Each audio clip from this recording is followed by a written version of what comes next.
किसी गांव में तीन मित्र रहते थे, जिसमें गुरुजी, दूसरा पुरोहित जी और तीसरा मिश्रा जी थे। ये तीनों एक भजन मंडली के संस्थापक सदस्य थे और तीनों लोग एक दूसरे के अच्छे मित्र थे।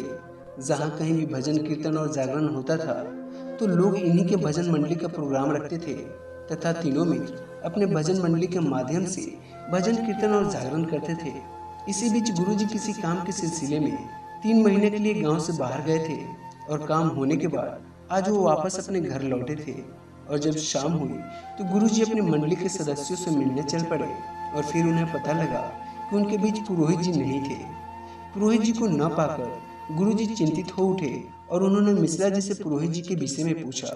फिर मिश्रा जी ने बताया कि अब वो वृद्धा आश्रम में रह रहे हैं और वो काफी दुखी हैं। भगवान बुढ़ापा में किसी को ये दिन न दिखाएं। फिर गुरुजी ने कहा, लेकिन ये सब कैसे हो गया?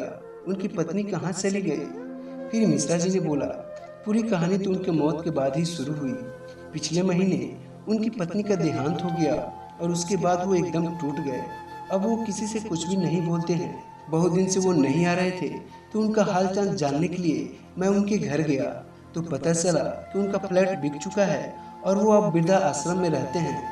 और ये जानकर मैं उनसे मिलने के लिए वृद्धा आश्रम गया, लेकिन उन्होंने मुझे कुछ भी नहीं बताया। ऐसा लग रहा था जैसे वो संज्ञा शून्य हो गए हैं। अतः मुझे उनकी स्थिति का वास्तविक कारण ज्ञात नहीं हो पाया। कुल मिलाकर उनकी हालत बहुत दयनीय और अज्ञात है।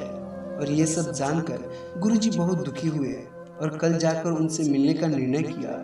संजोग से अगले रोज रविवार का दिन था, अतः पूरा दिन मुलाकात का समय था। और फिर गुरुजी 10 बजे आश्रम पहुंच गए। उन्होंने पुरोहित जी से मिलने का आग्रह आश्रम का देखरेख करने वाले सकपाल से किया और फिर सकपाल ने उनके कमरे तक का रास्ता दिखा दिया। गुरुजी जब कमरा में पहुंचे तो देखा कि एक कमरे में 5 बेड लगा है और सभी बेड पर एक जैसा चादर और तकिया रखा था। और फिर रूम में घुसते ही पुरोहित जी का बेड दिख गया। वे आंखें बंद कर तकिया के सहारे अर्ध लेटे अवस्था में पड़े थे। और फिर गुरुजी उनके बिस्तर के करीब जाकर कुछ देर उनको देखते रहे और वो उसी अवस्था में खड़े रहे। फिर गुरुजी ने जब उनका नाम लेकर अभिवादन किया तो उनकी तंद्रा भंग हुई। अपने सामने गुरुजी को पाकर पुरोहित जी का सब्र का बांध टूट गया और वो उनसे लिपटकर एक बच्चे के माफिक रोने लगे। फिर गुरुजी ने उनको जी भर कर रोने दिया ताकि उनका मन हल्का हो जाए। और फिर उनके बगल के बेड वाले व्यक्ति ने कहा, तुम औरत के जैसे क्यों आंसू बहा रहे हो? अभी तक अपनों के लिए जिया, अब अपने लिए जीना सीखो। लगता है ये तुम्हारा दोस्त है। तुम इसको लेकर बाहर गार्डन में चले जाओ और उससे बात करके अपना मन हल्का कर लो। यहाँ पर तुम्हारी बात सुनकर दूसरे लोगों के मनोबल पर असर पड़ेगा। और फिर गुरुजी का हाथ पकड़कर वो बाहर गार्डन में एक बरगद के पेड़ के नीचे रखे बेंच पर आकर बैठ गए। फिर गुरुजी ने उनसे कहा, तुम मुझे विस्तार से बताओ ये सब कैसे हुआ, और तुमने मुझे बताने की जरूरत भी नहीं समझा। लहजा सख्त और शिकायती था, जो सिर्फ एक दोस्त का ही हो सकता था। और फिर पुरोहित जी ने अपने हाथों से नम हो चुकी पलकों को पोंछकर गुरुजी के कंधे पर हाथ रखकर कहा, तुमको सब बताता हूँ यार। तुमको नहीं बताऊंगा तो किसको बताऊंगा? मेरे साथ जो भी हुआ वो मैंने किसी के साथ साझा नहीं किया है। फिर गुरुजी ने कहा, बता दे यार, तुम्हारा भी मन हल्का हो जाएगा और मेरे से जो भी होगा मैं तुम्हारी मदद करूंगा। फिर पुरोहित जी ने कहा, तुम्हारे जाने के कुछ दिन बाद मेरी पत्नी का तबीयत अचानक बहुत खराब हो गई और उसको आईसीयू में डालना पड़ा। लेकिन वो मुझे हमेशा के लिए छोड़कर चली गई। बेटा बहू से मिलने की इच्छा भी पूरी नहीं हुई। जब तक वो थी मैं खुद को खुश नसीब समझता था।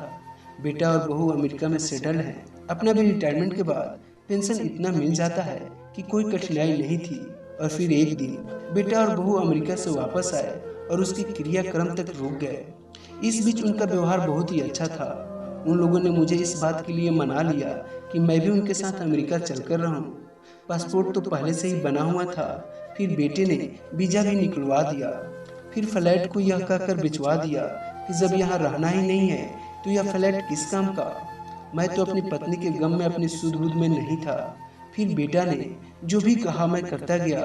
उसने जहाँ साइन करने को कहा मैं वहाँ करता गया। और फिर अमेरिका जाने का भी दिन आ गया। हम लोग एयरपोर्ट पर गए और फिर वो दोनों ये कहकर अंदर चले गए कि कुछ मेरी वीजा में टेक्निकल इशू है, उसको रेक्टिफाई कराना है। और साथ में मेरा लगेज और मोबाइल भी लेते गए। मैं बाहर बैठा उनका इंतजार करते रहा। दोपहर से जब शाम हो गए और भूख से मेरी हालत खराब होने लगी तो वहाँ खड़ा CISF के कांस्टेबल ने मुझसे पूछा, बाबा आप यहाँ बैठकर किसका इंतजार कर रहे हैं? फिर मैंने उसको बताया कि मुझे अमेरिका का फ्लाइट पकड़ना है, बेटा के साथ अब वहीं रहूँगा। फिर उसने पूछा, आपके पास टिकट है? मैंने उसको टिकट का जेरॉक्स दिखाया और कागज देखते ही उसने मुझे बताया कि ये फ्लाइट तो 3 घंटे पहले उड़ गई, आप अपने घर लौट जाओ। और फिर मेरे पास अब केवल पॉकेट डायरी जिसमें मात्र 500 रुपया, आधार कार्ड और पेंशन अकाउंट का ATM कार्ड था। मोबाइल फोन नहीं होने के चलते मेरे पास कोई कांटेक्ट नंबर भी नहीं था जिससे मैं किसी से संपर्क कर सकूं। और फिर किसी तरह मैं अपने बिल्डिंग में पहुंचा। मेरे फ्लैट पर नए मालिक का ताला लटक रहा था और फिर मैं अपने पड़ोसी देसाई के घर गया और सारी बातें सुनकर उसने मुझे खूब खरी खोटी सुनाया और कहा कि तुमने अपने हाथ से अपना हाथ काट लिया है, अब तुम्हारे पास सिर्फ वृद्धा आश्रम का ही विकल्प बचा है। और फिर अगले रोज मुझे यहाँ पर लाया गया, तब से यहीं पर हूँ। अभी तक नहीं समझ पाया मुझसे गलती कहाँ हो गई। लगता है यह मेरे पिछले जन्म का पाप का भुगतान है। आज मैं एक रोटी के लिए भी भारी हो गया हूँ।